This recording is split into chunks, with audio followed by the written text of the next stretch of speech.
अल्लाहको जिकिर अर्थात् तस्बिह बयान गर्नुको महत्व। अबू हुरैरा रज़ियल्लाहु ताला अन्हुको वृत्तान्त हो। रसूल अकरम सल्लल्लाहु अलैहि वसल्लमले भन्नुभयो कि मन क़ाल सुब्हानल्लाहि व बिहम्दिहि फी यौमिन मियत मर्रा हुत्तत खतायाहु व इन कानत मिथला ज़बदिल बहर, मुत्तफकुन अलैह।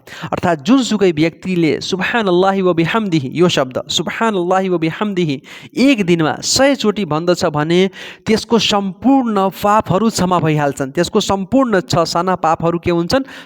क्षमा भइहाल्छन्। यहाँसम्म कि यदि त्यो समुद्रको झाग जस्तो, जुन समुद्रको फोम हुन्छ, त्यति यदि त्यसको पाप छन् भने त्यो पनि क्षमा भइहाल्छन्।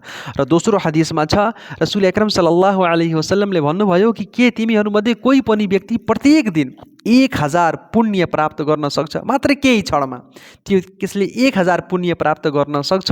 सहाबाहरूले सोध्नुभयो, त्यो कसरी 1000 पुण्य प्राप्त गर्न सक्छ?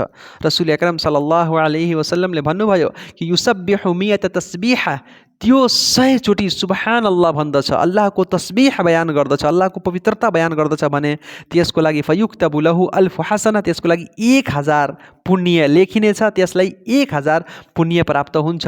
औ युहत्त अन्हु अल्फ खतिया, वा त्यसको चाहिँ 1000 पापहरू चाहिँ क्षमा भइहाल्छन्। अल्लाह तालाले त्यसको 1000 पाप चाहिँ मेटाइदिनुहुन्छ, क्षमा गरिदिनुहुन्छ, ससाना पापहरू।